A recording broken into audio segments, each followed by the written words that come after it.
Yeah, I mean, I'm just looking at the figures here, Dermot. 733 MEPs voted. That's out of a total of 751. Some of them are not here.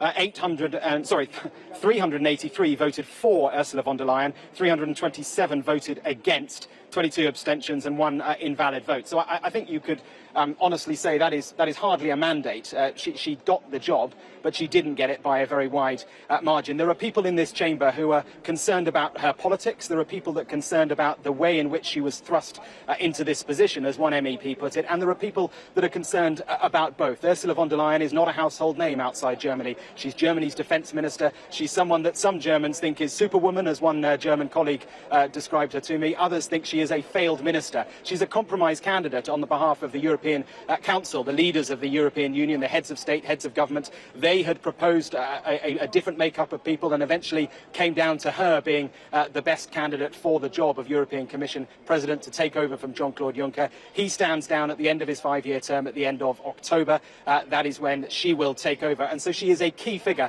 in the Brexit process, in whatever deal that the UK manages to do with the EU, or the rubble, as some see it, of no deal. She will be the person at the helm in the European Commission, taking the mandate from the European Union leaders. She's a federalist. She makes no bones about that. She has talked about the idea of a United States of Europe. She's talked about the idea of a European army, although she says a United States of Europe couldn't come in her lifetime, she doesn't think. And a European army, yes, a good idea, she thinks, but she thinks that the first line of defence for the EU is still NATO. I want to bring in a man familiar to all of us, Nigel Farage, MEP, to talk about her appointment, but also about Brexit. Let's talk about her, first of all.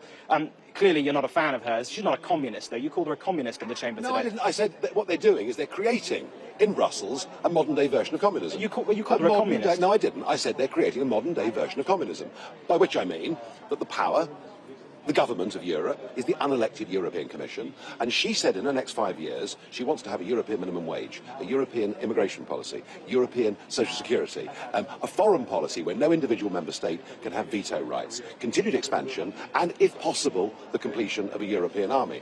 If you have a state with all power at the centre that controls every aspect of your life, and you can't sack the people making those decisions, that is akin to how the Soviets did it. Okay, well, let's talk about how she came to be the European Commission President. So she was the figure put forward by the elected heads of government of the 28 European Union countries. She was then, you as an MEP and the 750 other MEPs then had the chance to ditch her, to throw her out and to send the leaders of the government. In an election, right, having a choice of one is hardly an open democratic choice. It's a farce. This was all stitched up. Look, the French and Germans run the thing. They've run it from the start. Small countries now don't count. Central Eastern European countries don't count. Southern European countries don't count. So we've got a German running the Commission and a French woman who's going to run the European Central Bank. And things carry on in that sense as they were before. But the urgency with which they want to centralise power, take away the ability of nation states to set their own agendas, has now reached a level where I have to say I've got a slightly sort of strange, ironic feeling. I voted against her, but as a Brexiteer, I'm very pleased she's won. It's a gift for you. Oh,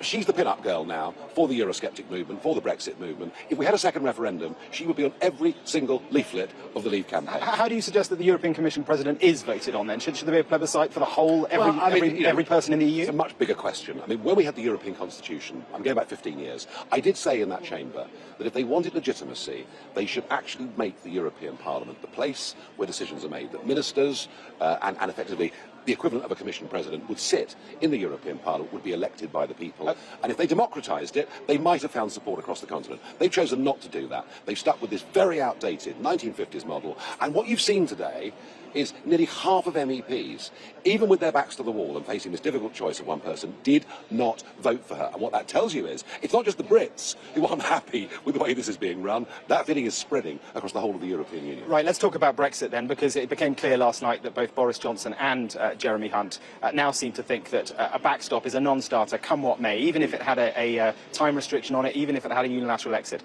That is akin to saying, let's go for no deal.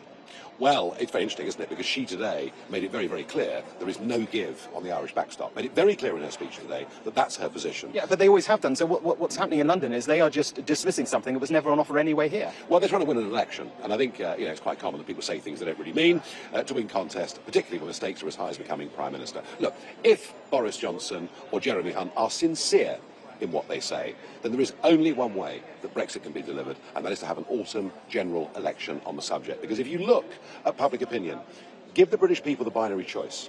leave 31st of October on WTO terms, or extend and have a second referendum. There is now a huge majority in favour of just leaving. If Boris or Jeremy Hunt are brave enough to risk their position as Prime Ministerships to do that, I can't see any other way that we get Brexit. Okay, one last question then. If Boris Johnson does win, if he does call a general election and he needs your support, so Brexit Party MPs don't stand, would you do that? Well, the trouble is, you see, I've done it once before.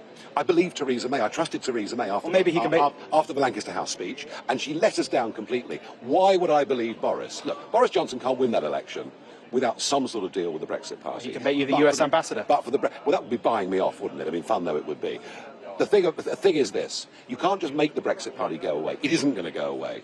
You know, if you offer the Brexit Party something, then maybe we can talk. But at the moment, frankly, I don't believe a word either Johnson or Hunt are saying. I've seen it all before with Theresa May. Trust is broken. All right, Nigel Farage, MEP, thank you very much for your time. So there we are. He says that he doesn't want, well, you might want the job of UK ambassador to the United States, but that would be buying him off. You heard it here first.